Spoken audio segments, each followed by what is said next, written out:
Favors pink, favors blue. There I met the one girl in a million, and the girl was you. Sweet, you were the shy love, but you were my love. And that high school cotillion made me know I knew. We were so young, the time was an evening in May. You wore your pale blue organdy, I thought so.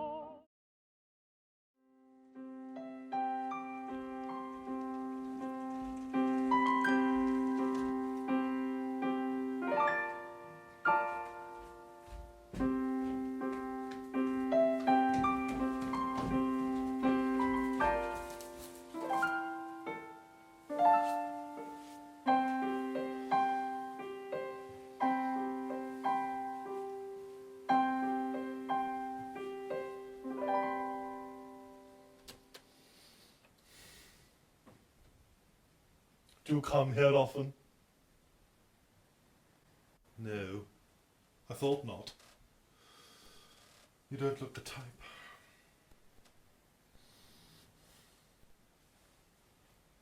Will we have to wait around much longer, do you think? I wonder if the traffic's delayed her. She always was late. The late Gertrude Lawrence.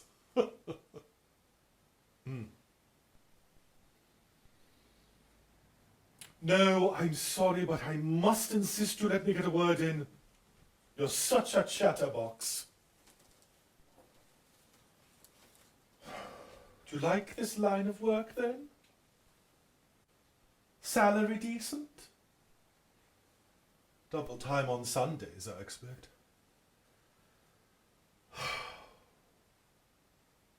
I'm talking too much, aren't I? You may have heard I rather like the sound of my own voice. Of course, we could talk about the weather and everyone's health, but considering it's perpetual summer here, and I'm dead, that would make for a very short, one-sided conversation.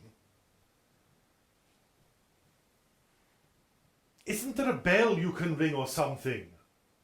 A peal of trumpets to tell her to get a move on? Anyway, shouldn't you have an harp, dear?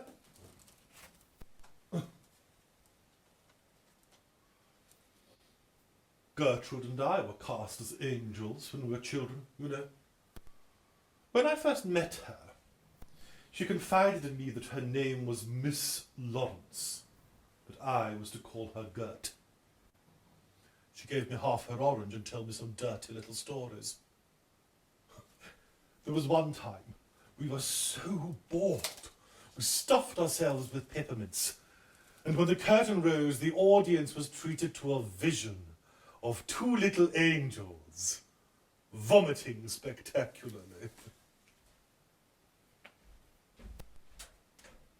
I loved Gertrude from that moment onwards. It didn't stop me from poking fun at her from time to time, of course.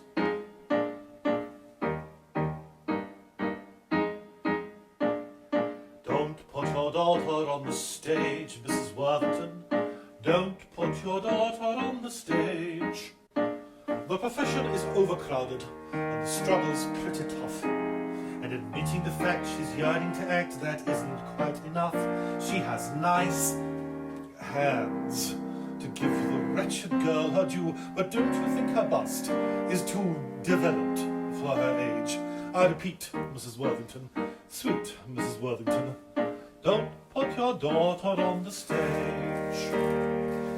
Regarding yours, dear Mrs. Worthington, of Wednesday the 23rd, although your baby may be keen on a stage career, how can I make it clear? This is not a good idea for her to hope, dear Mrs. Worthington, is on the face of it absurd.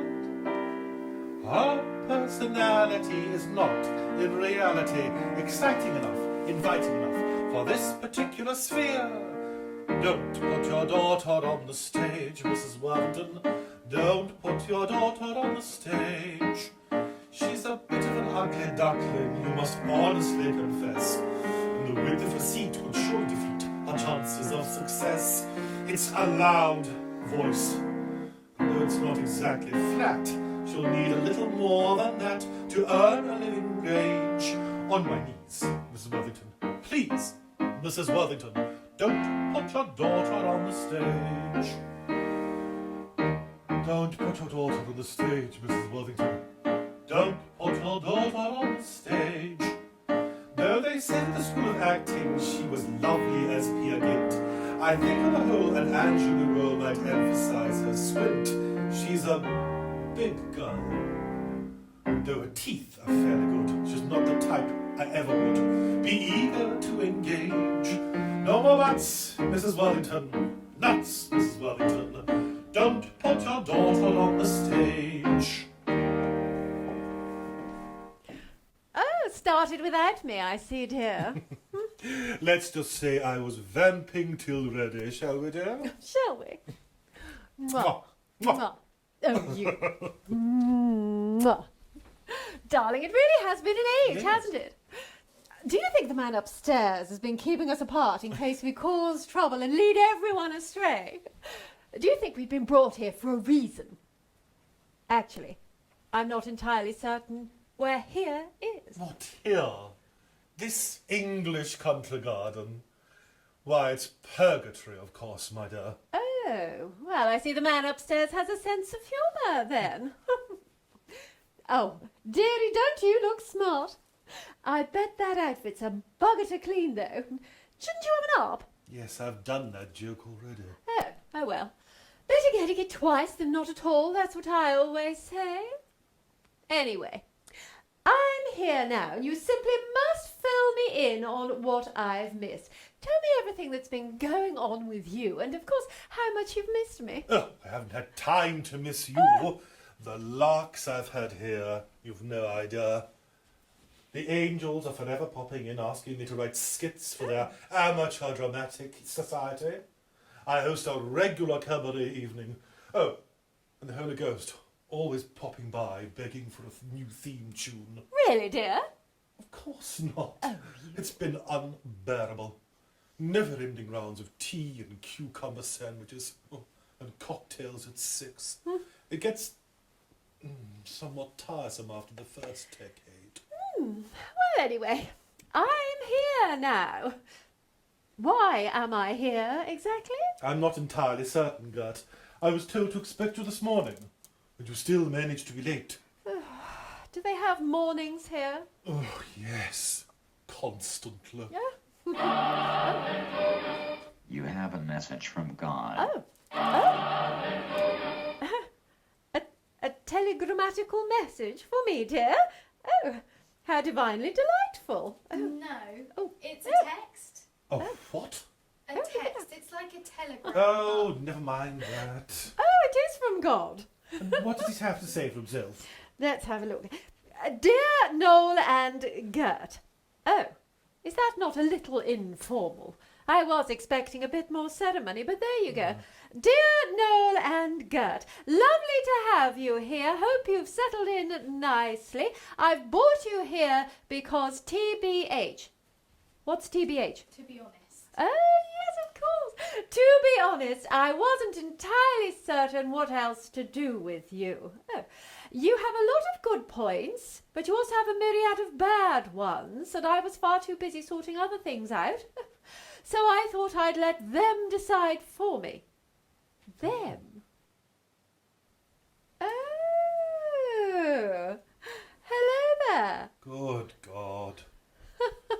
Where'd you get this rabble from? Is that what we're reduced to these days? Oh, well, you know, dear, beggars can't be choosers, can they? I know, but they might have dressed up for the occasion. I know I did. Oh, well, let's see. I suspect some of them think they did. Take that lady over there. Better luck next time, dear. Anyway, let's... What have I... So, Oh, I thought I'd let them decide for me. All you have to do is entertain them for a bit, and then they'll decide whether you're heaven sent or hell bound. Oh. Anyway, mustache, have fun, God, obs. Oh, there's a P.S. P.S. Could we have a little less of the man upstairs business? A gal could get easily upset. Oh. Do you know, I always thought God was a woman. Only a woman could sort everything in less than a week. A man would still be messing about with the light on the Sunday. So let me see if I've got this right. God can't be bothered to make up her mind where to put us, so she's going to let this lot decide for her. We do a bit of song and dance, and then the great British public vote on it. Because that's always worked so well in the past, hasn't it? Oh, yes. Well, dear, you know, song and dance is our forte, after all. All we've got to do is give them a bit of that. A little potted history, you know, all the interesting bits. About me, obviously. And what about me? My wit, my comedy, my genius. Well, that should fill 5 minutes. Oh. Well, anyway, dear, shall we get the ball rolling? Oh, I see. Let Muggins warm up the crowd for you. Well, after our stint as little angels, Gert went into the music halls, performing comedy skits and dreadful sorts of tosh, like this.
Everybody.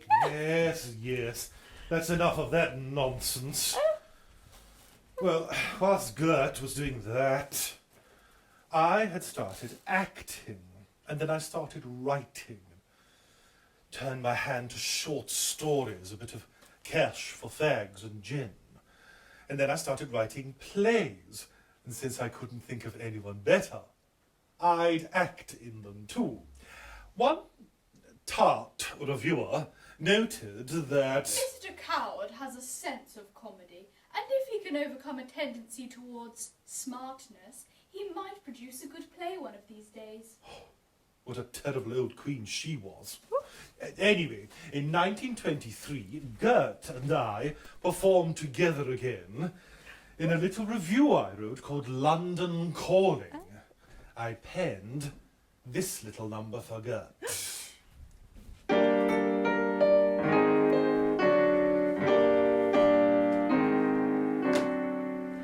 Fantasy in olden days, varying and different ways.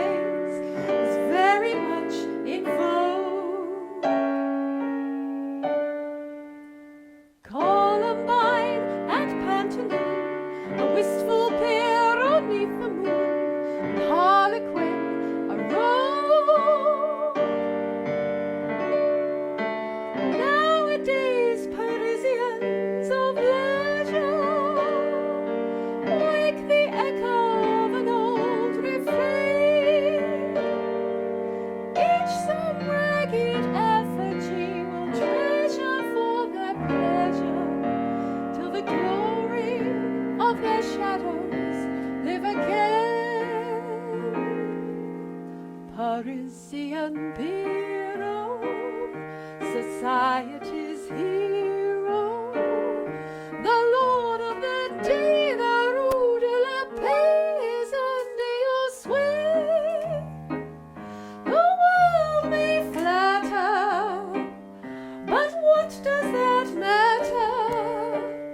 They'll never shatter your gloom profound. Parisian Pierrot, your spirit's at zero, divinely forlorn with exquisite scorn from sunset till dawn. The limbo is calling, your star will be falling as soon as the clock goes round.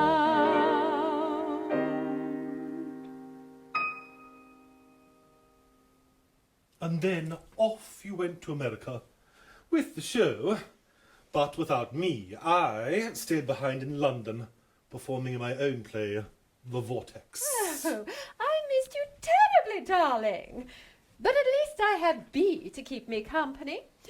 Beatrice Lilly was a vaudeville actress, probably best known for her parody songs and gloriously absurd sketches, always performed in that marvellously deadpan and slightly unhinged way of hers. Darling, will you give us a blast of Bea? If I must. Yes, you must. I heard my goldfish yodeling when dawn was in the sky. I heard my goldfish yodeling, a strange lugubrious cry. I roused myself from slumber, I hastened from my bed, because I thought my goldfish might be waiting to be fed.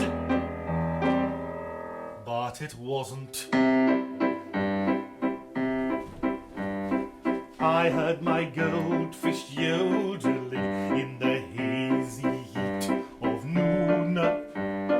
It was a weird and woeful song. I heard my goldfish croon. I left my work, I left my desk, I left my daily duty, because I thought my goldfish might be crying out for beauty. But it wasn't. I heard my goldfish yodeling when evening shadows fell. It sounded like an oboe when it's not played very well. I laid aside my library book, I folded up my specs, because I thought my goldfish might have heard the call of sex.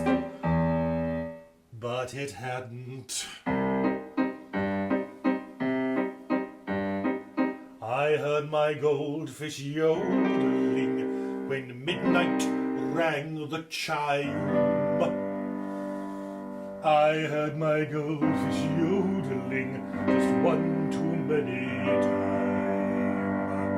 I took it down the passage to save any further trouble, and I tried to hear it yodel when the system ceased to bubble, and I couldn't.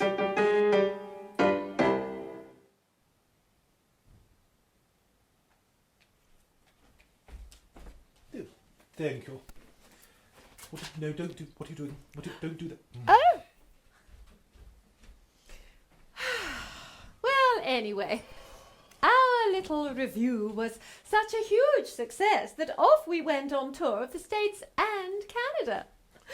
Mind you, in the middle of it I got double pneumonia and pleurisy. 12 weeks in a hospital in Toronto, not my finest moment. But anyway, there I stayed until Noel lured me back across the pond to work with him again in a little something he wrote. Now, what was it called? The name quite escapes me. It was Private Lives, as you very well know, my dear. When I wrote it, I knew that Gert, and only Gert, could play the lead. I sent her a telegram. Thank you. Have written delightful new comedy. Stop. Good part for you. Stop. Wonderful one for me. Stop. Keep yourself free for autumn production. Have read new play. Stop. Nothing wrong that can't be fixed. Stop. Gertie. The only thing that will need to be fixed is your performance. Stop. Noel. What I hadn't appreciated before was just how different our approach to things was. I was ordered, prepared. She was mercurial, chaotic. But on stage, she had in abundance every theatrical essential. She could be sad, witty, tragic, funny, and touching. Sometimes I would gaze across the stage at Gert, and she would quite take my breath away. Oh, you silver-tongued old devil, you. Do you know it was that play that really cemented us as a pair, wasn't it? Coward and Lawrence, Noel and Gertie. Do you know, I like to think of it as the closest dramatic presentation of our relationship. But I suspect there were plenty of people out there who like to think we must be having some sort of romantic entanglement off stage as well. But that couldn't have been further from the truth, could it, darling? I loved you quite desperately, but you just had that little something missing. Oh, really? How big was that little something? Oh, about 8 inches, I should think. Oh! When Noel wasn't being smutty, he did manage to write some truly beautiful music for Private Lives, and I simply adored singing this song. Well, in fact, I simply adored performing this whole scene.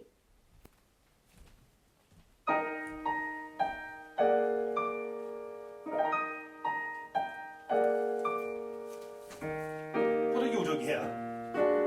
I'm on my honeymoon. Very interesting. So am I. I hope you're enjoying it. It hasn't started yet. Neither is mine. Are you happy? Perfectly. Are you? Ecstatically. Have you known her long? About 4 months. We met at a house party in Norfolk. Very flat, Norfolk. There's no need to be unpleasant. It was no reflection on her. Unless, of course, she made it flatter. That orchestra has a remarkably small repertoire. Yes, strange how potent cheap music is. Someday I'll find you, moonlight behind you, true to the dream I am dreaming. When I draw near, you'll smile, for a little while. We shall stand hand in hand. I'll leave you never, love you forever. All our past sorrow redeeming. Make it all come true. Say you need me too. Someday I'll find you again.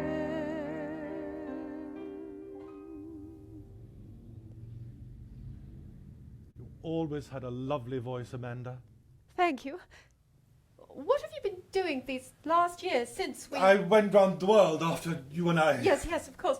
How was it? The world? Yes. Very enjoyable. China must be very interesting. Very big China. Yes. And Japan? Very small. And India, how was the Taj Mahal? Unbelievable. A sort of dream.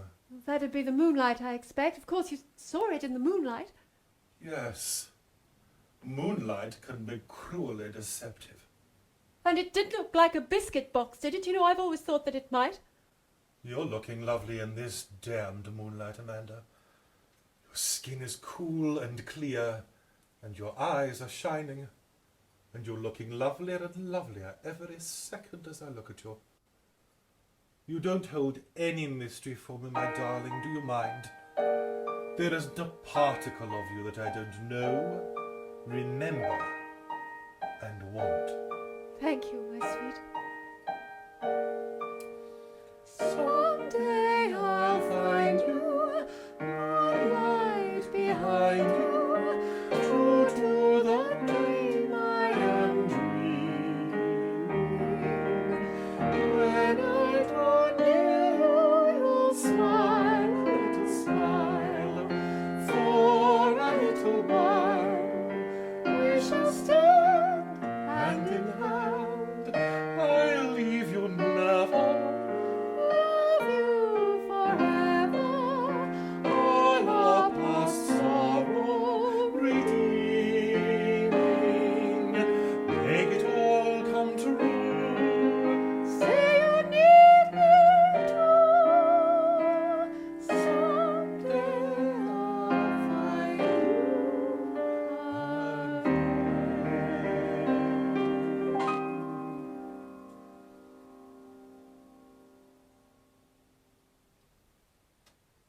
We made such an impression when we performed.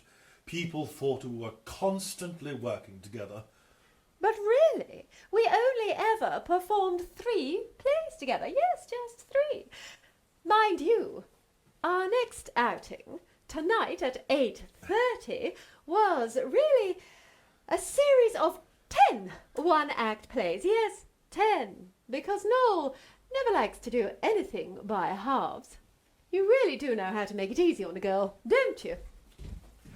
I wanted to write a little signature piece for me and Gert to show off our vaudeville and music hall tricks. So I wrote Red Peppers, about George and Lily Pepper, a married couple dragging a clapped-out act round the provincial theatres.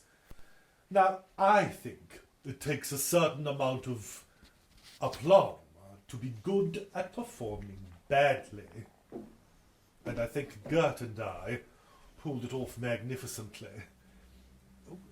And now, ladies and gentlemen, with your very kind indulgence, my wife and myself will perform for you our famous nautical extravaganza.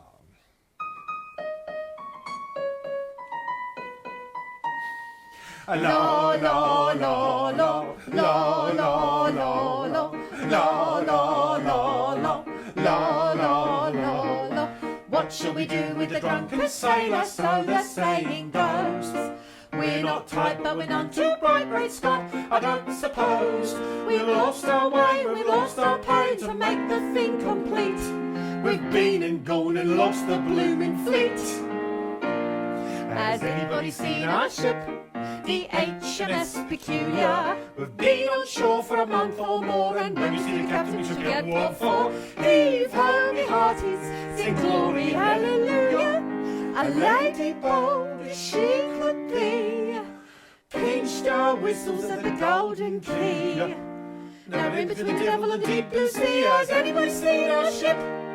La la la la la la la.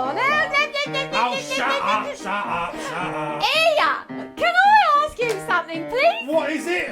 A who, a walks, a like, a this. Oh. I'm fascinated to know who walks like that. I do! Here, I've got a little riddle to ask you. You got a little riddle to ask me, Jack? Why is getting up at 6 o'clock in the morning like a pig's tail? Oh, I don't know, Jack. What is getting up at 6 in the morning like a pig's tail? Twirly. Oh, oh dear, oh dear, oh dear.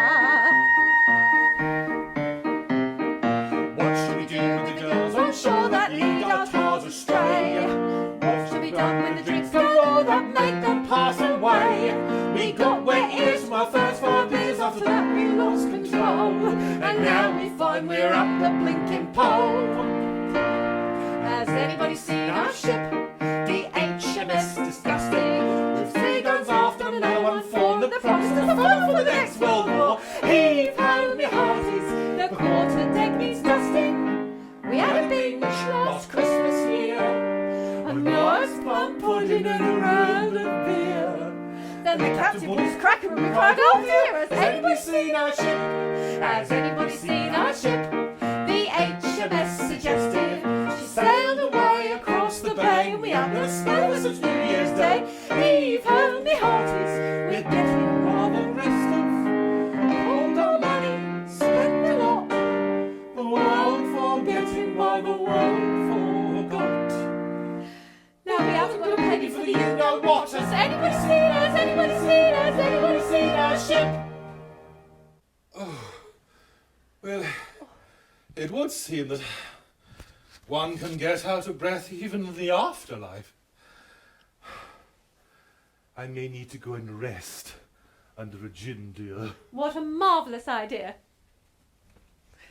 Well, by 1940, we were both being marvellously successful on both sides of the Atlantic. Noel in Blighty, me in America. Well, I was doing a play called Skylark, and I thought it needed an out-of-town tryout. So off we trundled to the Cape Playhouse in Massachusetts. Now, Richard Aldrich ran the theatre. Now, he was just the sweetest, kindest, most handsome gent, and he quite swept me off my feet. So I did what any sensible girl would do and married him on my birthday. Well, after a very lazy, lengthy honeymoon, I was offered the lead in Lady in the Dark by Kurt Weill and Ira Gershwin. Well, I was dragging my heels, making my mind up. But it was Noel that steered me into my next role, and a very steady berth on Broadway.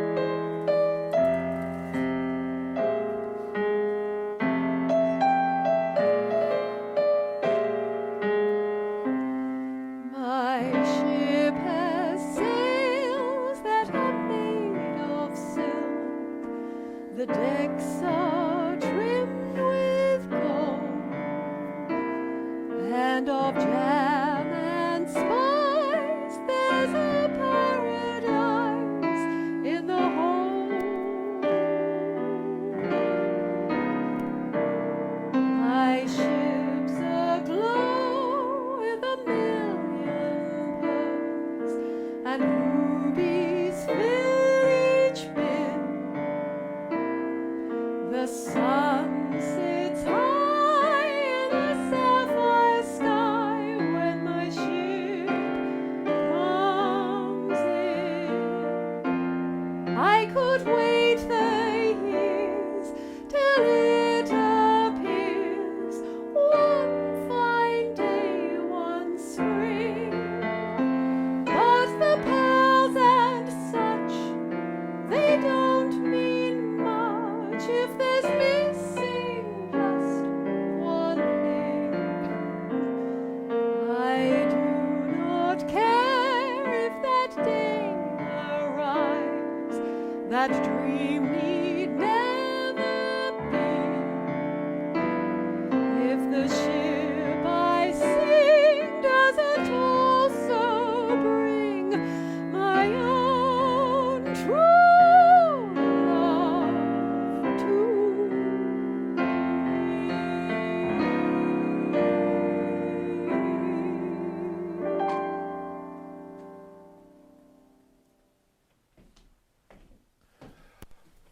Whilst Gert was re-establishing herself as the toast of Broadway, I had been engaged in a series of concert tours, ostensibly to entertain, but I was doing something much more exciting and undercover. How intriguing. Do tell. I was a spy for British intelligence.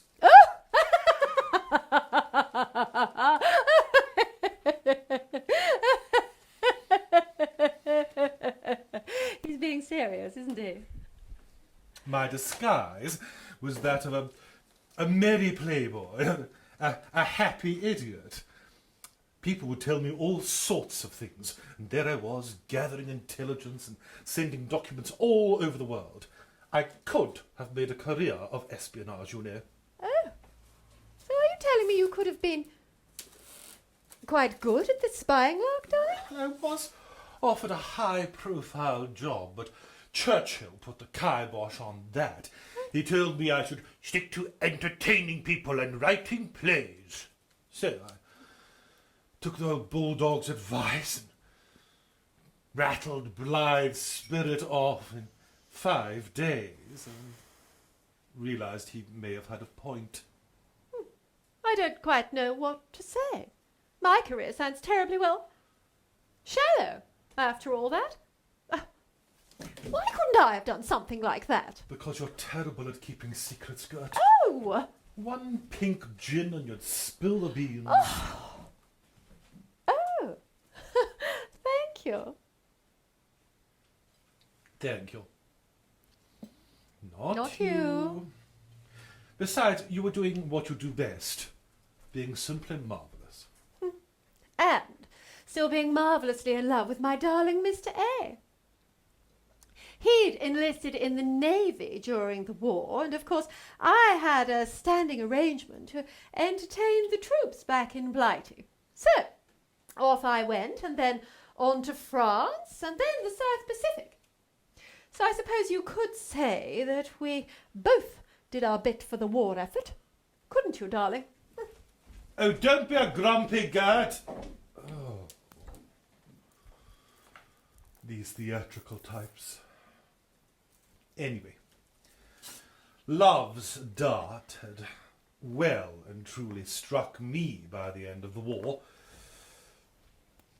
He was an actor by the name of Graham Payne.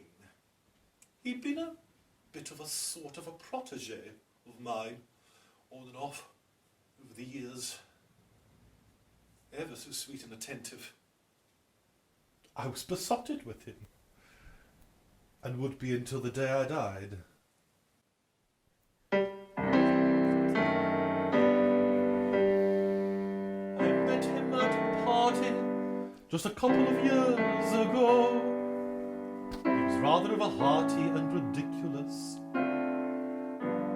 but as I'd seen him on the screen, he cast a certain spell. I basked in his attraction for a couple of hours or so. His manners were a fraction too ridiculous. If he was real or not, I couldn't tell. But like a silly fool, I fell. Mad about the boy. I know it's stupid to be mad about the boy. I'm so ashamed of it, but must admit the sleepless nights I've had about the boy. On the silver screen, he melts my foolish heart in every single scene. Although I'm quite aware that here and there are traces of the cad about the boy. Lord knows I'm not a fool girl. I really shouldn't care. Lord knows I'm not a schoolgirl in the flurry of my first affair. Will it ever cloy this odd diversity of misery and joy? I'm feeling quite insane and young again, and all because I'm mad about the boy.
can't afford to waste much time.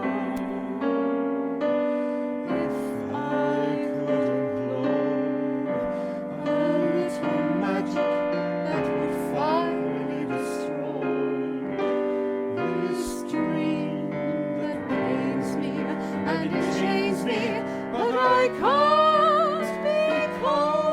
because I'm mad about the boy.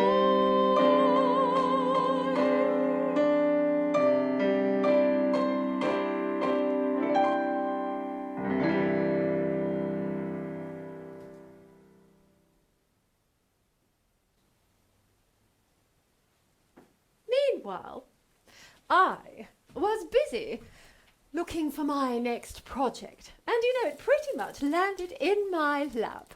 Oh, my business manager lent me a book about Anna Leon Owens and the time she spent teaching at the court of Siam. Well, I happened to think it might just make a glorious musical, and I had hoped initially that Noel would consider writing the score, but he passed on it, along with the opportunity to work with me again. You say that as if I did it out of spite.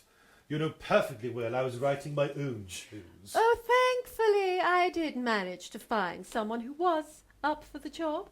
Well, two someones, actually. Rogers and Hammerstein. And the rest, as they say, is history. So, I spent the rest of 1951 getting to know all of those wonderful songs and getting to realise quite what an enormous job I'd made for myself. There's a very ancient saying, but a true and honest thought, that when you become a teacher, by your pupils you'll be taught. As a teacher I've been learning, so forgive me if I boast, for I've now become an expert on the subject I like most. Getting to know you. Getting to know you, getting to know all about you, getting to like you, getting to hope you like me. Getting to know you, putting it my way, but nicely. You are precisely my cup of tea. Getting to know you, getting to feel free and easy. When I am with you, getting to know what to say.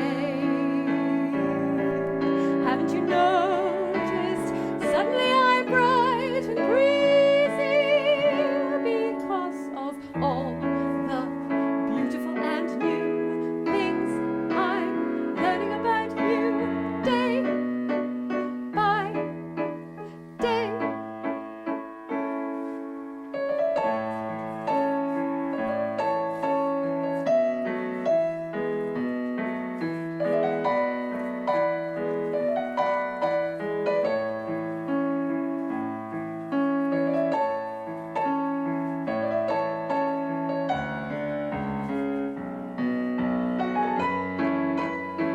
My cup of tea.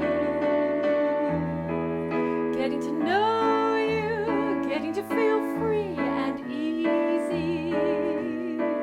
When I am with you, getting to know what to say. Haven't you noticed?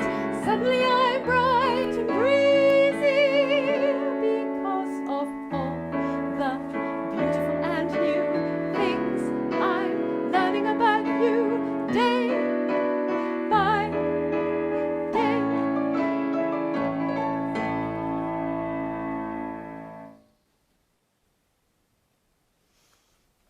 The King and I was a huge hit, but my goodness, it was exhausting.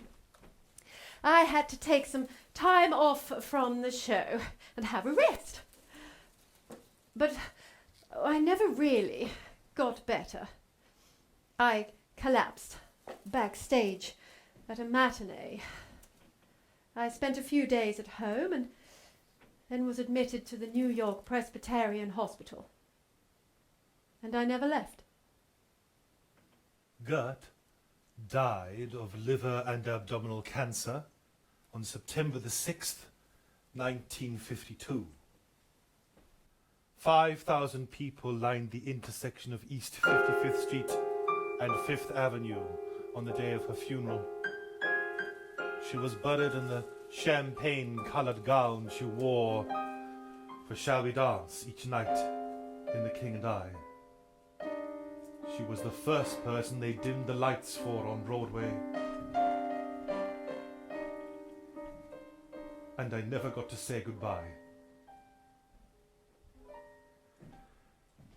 I remember writing in my diary, for all her overacting and silliness, I have never known her to do a mean or unkind thing. I am terribly, terribly unhappy I shall never see her again.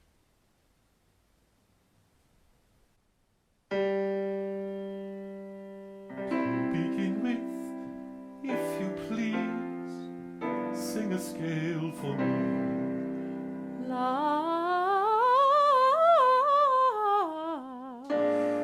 Take a breath and then reprise in a different key.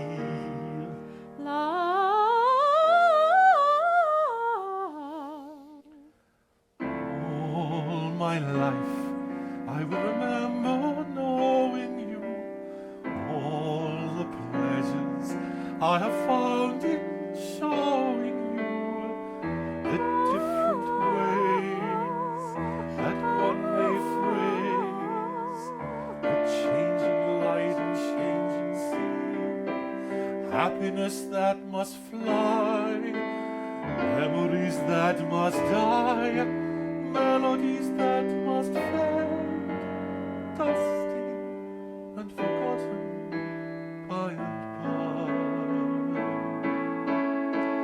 Learning scales will never seem so sweet again, till our destinies shall let us meet again.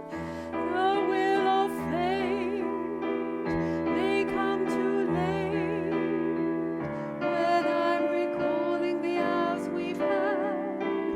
Why should the foolish tears tremble across the years?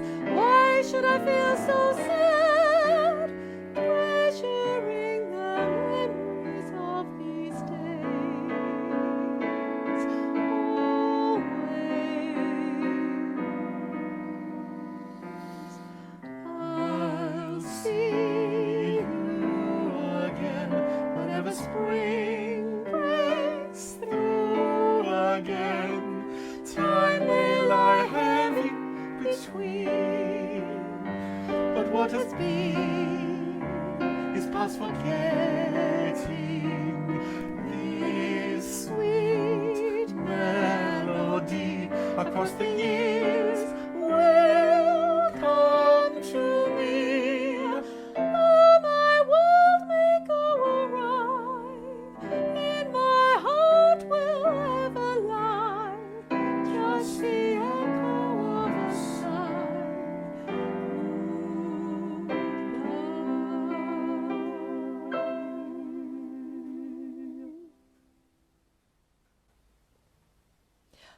Oh, ducks, this'll never do. We're getting all maudlin.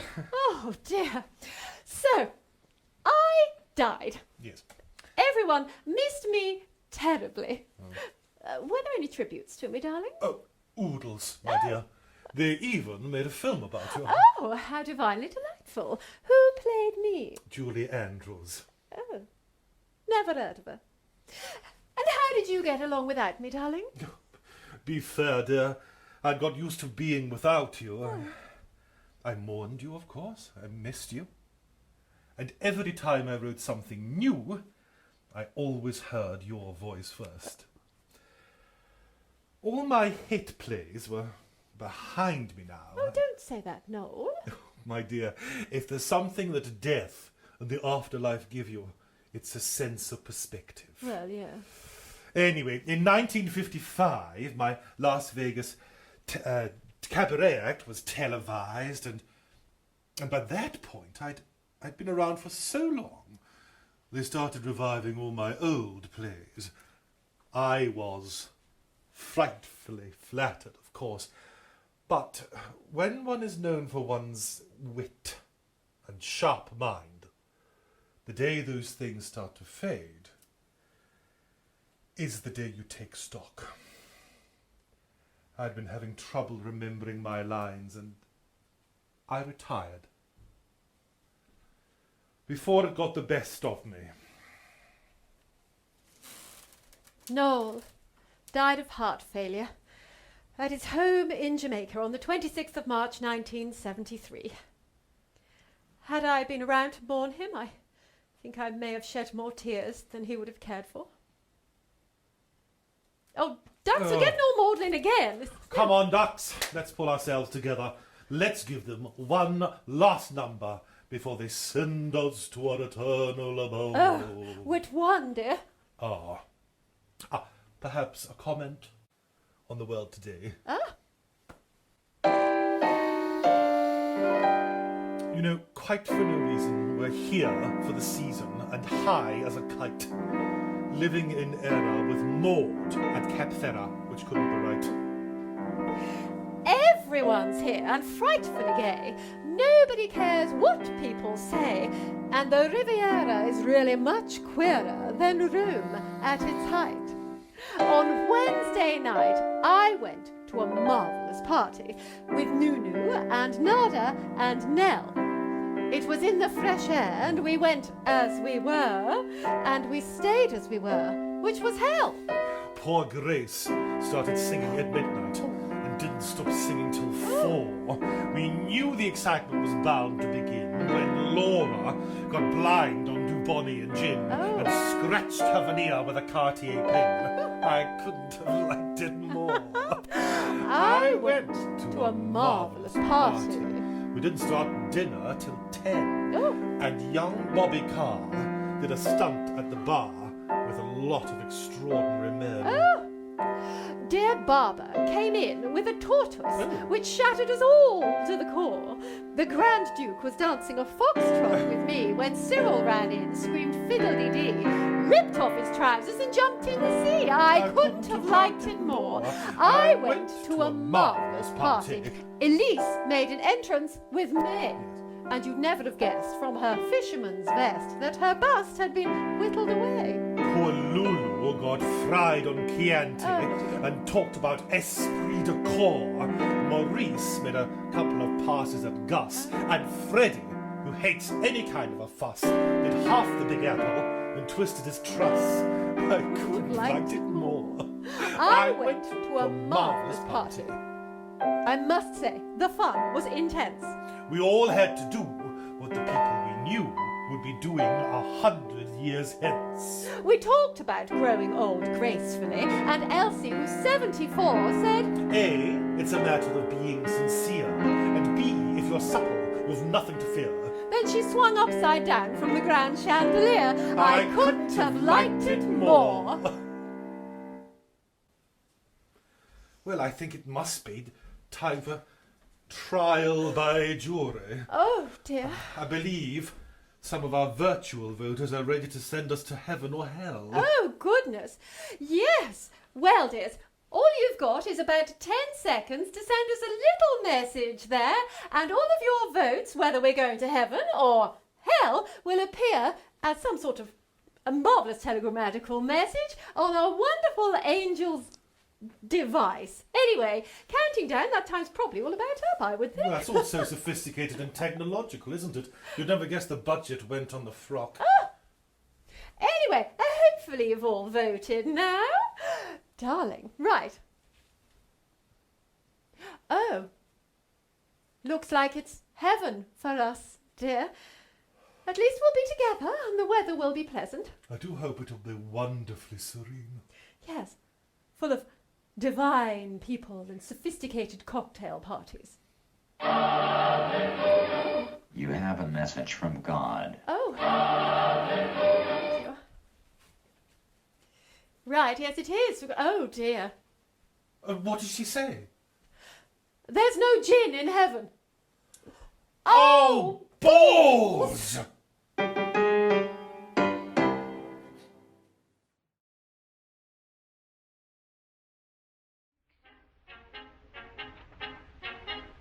Listen to the strain, it plays once more for us. There it is again, the past in store for us. Wake in memory some forgotten song to break the rhythm driving us along and make harmony again, a last encore for us. Play, orchestra, play something sweet and light and gay. For we must have music to drive our fears away. While our illusions swiftly fade for us, let's have an orchestra score. In the confusions the years have made for us, serenade for us just once more. Life needn't be grey, though it is changing day by day. Though a few old dreams